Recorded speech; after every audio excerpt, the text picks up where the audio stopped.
수박 심을 준비를 하는데 문제는 지난주 내린 비가 변수가 되었습니다. 어제 로타리 작업을 해보니 아직도 땅이 완전히 마르지 않았죠. 땅이 말라야 수박 심을 그 자리를 망을 또 올리고 비닐을 덮어 씌워 준비를 완전히 할 텐데 땅은 마르지 않은 상태이고 또 임대 사업소에 외발 관리기를 예약한 일정이 다가오니 이게 마음이 다급해지는 겁니다.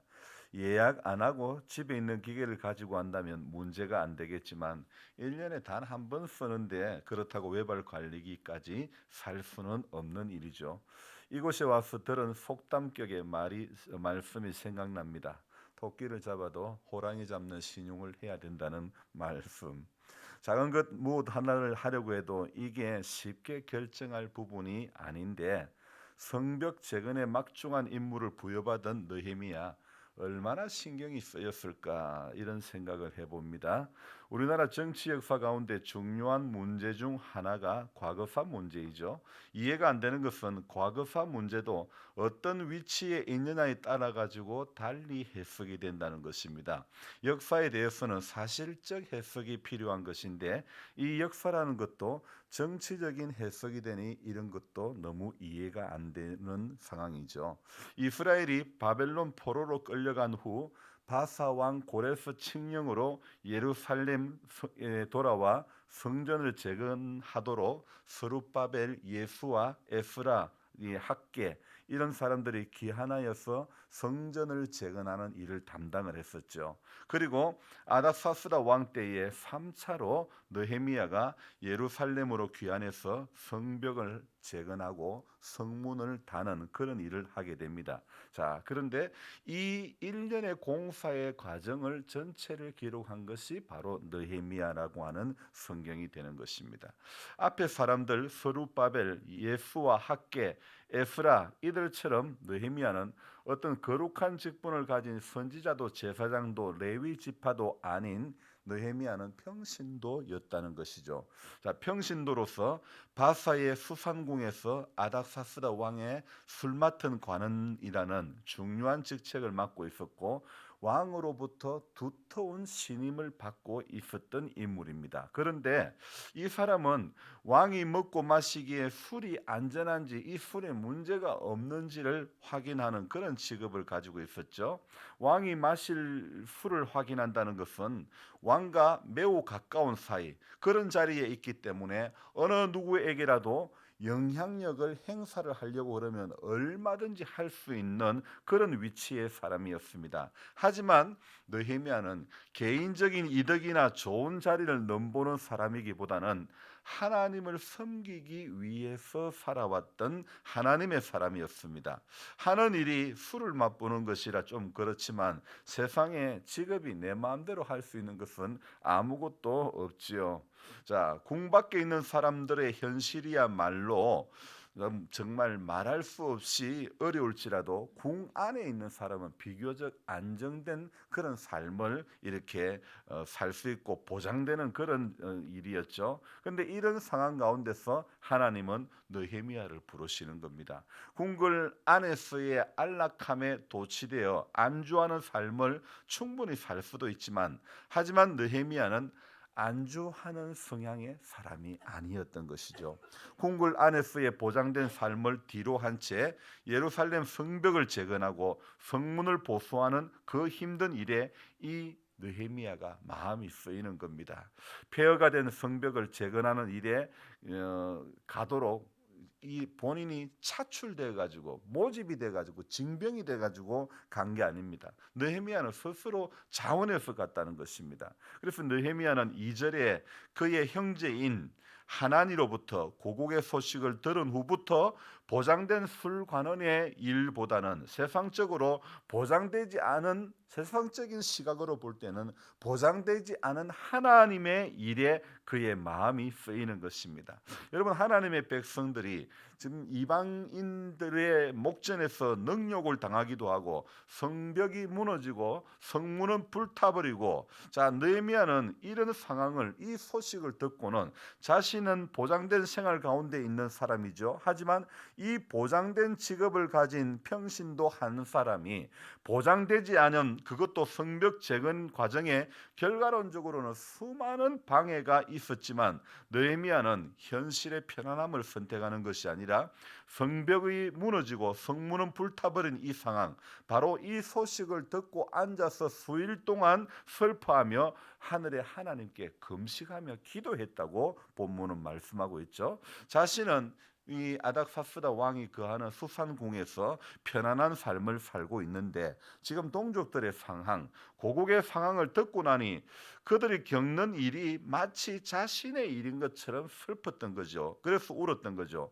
동족이 그렇다고 성문이 불탔어도 그건 그 사람들 사정이야, 이렇게 생각하고 넘어갈 수도 있는 일 아니겠습니까? 하지만 느헤미야는 생각이 달랐습니다. 유다와 예루살렘에 있는 이 정말 그 큰 환란을 마치 자기 자신의 자기 가족의 일처럼 느헤미야는 생각을 했다는 거죠. 자, 3절부터 쭉 읽어보면 성벽이 무너지고 사람들은 무시당하고 슬퍼할 수밖에 없는 이 모든 일들이 남의 일이 아니라 자기 일처럼 생각하는 느헤미야. 여러분, 오늘 여기에서 느헤미야의 이 자세에서 우리가 생각해 볼 수 있는 것은요, 주님의 일도 세상 일처럼 하는 사람이 있고 세상 일도 주님의 일처럼 하는 사람이 있다는 거죠. 자, 우리는 누가 되어야 돼요? 어느 사람이 되어야 됩니까? 후자가 되어야 되지 않겠습니까? 세상 일도 주님의 일처럼 하려는 한 사람이 필요하지, 주님의 일도 세상 일처럼 하는 그런 일을 하는 사람 100사람이 필요한 게 아니라는 것입니다. 하나님이 맡겨주신 일이 내 일이라고 생각하는 한 사람을 통해서 하나님은 오늘도 일하시는 것입니다. 자, 우리 주위에 어려운 일을 당하는 사람을 볼 때 마음이 쓰이는 것을 넘어 내 가족의 일로 생각하고 도울 수 있는 사람이 과연 얼마나 되며 나 자신이라면 그 일을 감당할 수 있을까?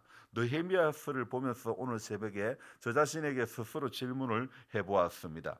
성경을 보면서 성경 속의 사건과 인물을 보면서 우리는 첫 번째, 예수님이라면 어떻게 하셨을까? 그리고 두 번째, 나라면 어떻게 했을까? 이런 질문이 있어야 되지 않을까요? 믿음 생활에는요, 우리가 거룩한 부담감, 거룩한 도전 의식이 있어야 되는 것이죠. 궁궐 안에 안주하려고 하는 사람이 되면 결코 안 된다는 것입니다. 느헤미야는 고국의 상황을 신경 끄면 자신은 편안합니다. 하지만 느헤미야는 소개되는 이 느헤미야 1장 1절을 봐도 이 뭐 별로 하가랴의 아들 느헤미야의 말이다. 하가랴가 뭐 하는 사람인지 도대체 뭐 잘 우리 이 아버지에 대해서 알지도 모르죠, 그죠? 알지도 못하죠. 별로 뭐 어떤 소개도 거창하게 뭐 된 것도 아닙니다. 하여튼 이 느헤미야가 2절에 내 형제들 가운데 하나인 하나니가, 친척 9벌 되는 하나니라고 하는 이 사람의 이야기를 듣고 그때부터 느헤미야의 마음이 끌리는 것이 있는 거예요. 신경이 가는 것이 있는 거예요. 신앙적인 배경도 어떤 뭐 별로 없고 뭐 에스라나 학계나 이런 사람처럼 제사장 직분도 중요한 직분도 아닌 평신도 한 사람에게 오늘 이렇게 이 느헤미야에게 하나님께서 이런 마음을 주시는 거예요. 자, 오늘 신앙적 배경도 크게 없는 느헤미야이지만은 고국의 소식에 슬퍼할 줄도 금식할 줄도 기도할 줄도 울 줄도 아는 한 사람이었다는 것, 오늘 느헤미야를 보면서 발견할 수 있는 것이죠. 민족을 위해서 울 줄 아는 한 사람. 오늘 느헤미야를 보면서 내 나라 내 민족을 위해서 울 줄 아는 오늘의 느헤미야가 우리는 되어야 되는 것입니다. 우리가 사는 임기 마을을 위해서 울 줄도 알아야 되고, 우리가 섬기는 교회를 위해서 울 줄도 알아야 되고, 우리의 가정들을 위해서 울 줄도 알아야 되는 것입니다. 6절을 한번 보십시오.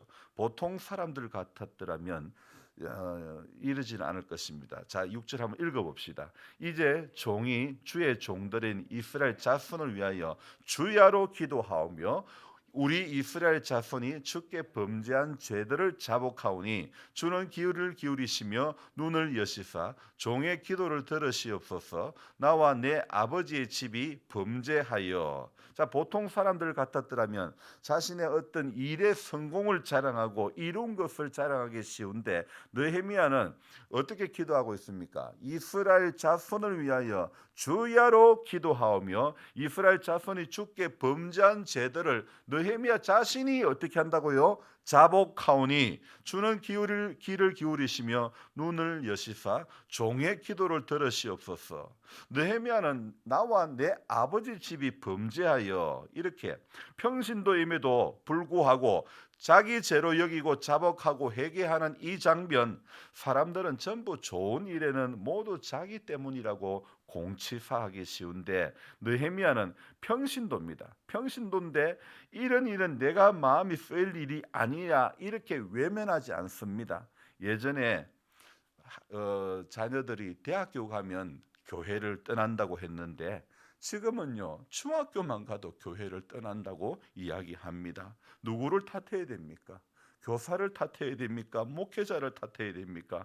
오늘 느헤미야는 자기 죄 때문이라고 하나님 앞에 고백하고 있습니다. 권사님 요새 연일이 교회 안 가죠? 네, 중학교만 가도 교회 안 가는 거예요. 참, 이렇게 오늘 이게 교사의 탓도 아니고 목회자의 탓도 아니고 느헤미야처럼 자기의 죄로 여길 줄 아는 그런 마음들이 우리 안에 있어야 되는 것입니다. 이런 고백이 우리 안에, 저와 여러분들 안에 있어야 되는 것입니다. 나의 죄로 한국 교회가 깨어 기도하지 않은 교회가 되어버리고, 내 죄 문제로 한국 교회가 위기에 초래되었다고 이러한 고백들이 끊어지지 않을 때에, 바로 그때에 한국 교회가 희망이 있고, 그러할 때에 우리 교회가 희망이 있고 우리의 가정들이 희망이 있게 되는 것 아니겠습니까? 오늘 느헤미야처럼 자기 죄로 인식할 줄 아는 한 사람을 통해서 성벽이 재건되었듯이, 오늘 자기 죄로 인식하는 그 한 사람을 통해서 교회가 살아나고 가정이 살아나는 줄 믿습니다. 그래서 오늘도 저와 여러분들이 구하고 바라보아야 될 것은, 오늘 느헤미야 평신도지만은 오늘 1장에 나타났던 이 기도하는 모습, 이 말을 듣고 앉아서 수이 울고 수일 동안 슬퍼하며 하늘의 하나님 앞에 금식하며 기도하고, 이 기도문 5절부터 시작되는 기도문도 보면 이게 정말 평신도의 기도문일까 싶을 정도로 하나님 앞에 자기 죄로 여기며 그렇게 자복하는, 그래서 정말 주는 귀를 기울이시며 눈을 여시사 종의 기도를 들으시옵소서. 나와 내 아버지 집이 범죄했습니다. 자기 죄로 여기고 자기 집의 죄로 여기며 자기 집안의 범죄로 여기며 이렇게 하나님 앞에 기도했던 것, 주를 향하여 크게 악을 행하여 주께서 주의 종 모세에게 명령하신 계명과 율례와 규례를 우리 집부터 지키지 않았다, 이런 고백을 하고 있습니다. 오늘 이 고백이 저와 여러분들 우리 모두의 고백, 우리의 가정들의 고백, 우리 교회들의 고백이 바로 이러한 고백이 있어야 되지 않겠습니까? 그럴 때에 하나님의 회복의 시작이, 다시 하나님의 일하심의 시작이, 우리의 이러한 고백을 토대로 하나님은 오늘도 일하시는 하나님을 경험하게 될 줄로 믿습니다. 그래서 저와 여러분들 한국 교회가 깨어 기도해야 되는 것입니다. 우리 교회가 깨어 기도해야 되는 것입니다. 힘이 들어도 우리는 기도하는 교회, 기도하는 성도가 되어져야 될 줄로 믿습니다. 강도사님 사고 이후에 이렇게 또 이렇게 오셨네요. 그래, 기도하는 자리에 서야 되는 것입니다. 은혜의 자리에 늘 붙들리려고 몸부림쳐야 되는 것이지, 사고 났다고 기도하지 말라는 것 같다. 그것은 우리 인간의 생각입니다. 어떤 어려움이 있어도 나는 가리라, 주의 길을 가리라. 눈보라가 앞길을 막아도 비바람이 갈 길을 막아도 나는 가리, 주의 길을 가리. 오늘도 주의 길을 걸어가는 우리 한 사람 되시기를 주님의 이름으로 축원하며 기도합니다. 기도하겠습니다. 고마우신 하나님 아버지, 우리의 새벽을 깨워주신 은혜와 사랑을 감사드립니다. 하나님 아버지, 이날도 주의 은혜로 좋은 날, 복된 날, 정말 주님을 구하고 바라고 주님과 동행하는 한 날 될 수 있도록 도와주시옵소서. 하나님, 느헤미야서 이 느헤미야서를 보면서 다시 한번 또 깨닫는 것은 평신도 한 사람이 성벽을 재건하고 성문을 다는 이 일에 에스라와 학개나 스룹바벨이나 예수아처럼 정말 어떤 중요한 직분을 가진 사람은 아니었지만은 그는 편안하게 보장된 삶의 자리를 내려놓고 세상적으로는 하나도 보장되지 않는 하나님이 그에게 마음 주시는 그 일에 고국이 처해 있는 그 형편의 소식을 하나님으로부터 듣고 느헤미야는 울 수밖에 없었고 금식할 수밖에 없었고 자기 죄로 자복하고 회개하는 그런 모습을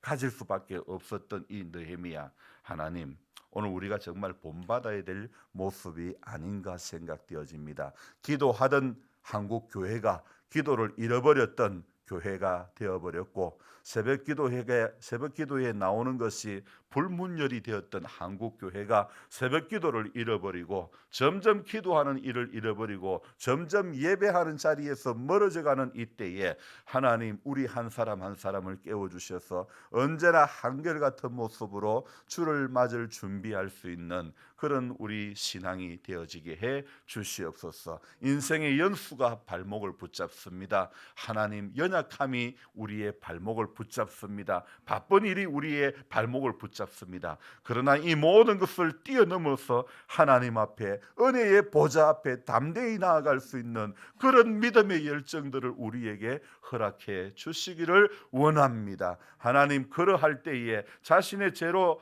자복하고 나아가는 느헤미야의 이 기도의 자세가 우리 안에 있을 때에 한국 교회가 다시 희망이 있고 우리 교회가 다시 살아나고 우리의 가정들이 다시 힘을 얻게 될 줄로 믿습니다. 우리의 살아가는 모든 힘의 원동력은 하나님인 줄로 믿습니다. 기도하는 데 있는 줄로 믿습니다. 주와 동행하는 데 있는 줄 믿습니다. 그래서 오늘도 주님, 우리 기도하며 겸손히 내 하나님과 함께 행하는 미가서의 말씀처럼 우리 그렇게 살 수 있도록 주여 도와주시옵소서. 하나님 아버지, 우리의 남은 인생의 시간들이 하나님 이 땅에서의 남은 시간들이 하늘의 것을 바라볼 수 있는 우리들 되게 도와주시고 하늘의 것을 구하고 먼저 그 나라와 의에 우리가 붙들리고 거기에 마음이 쓰여지는 성도가 되어지게 하여 주시옵소서. 감사를 드리며 이 모든 말씀 예수님의 이름으로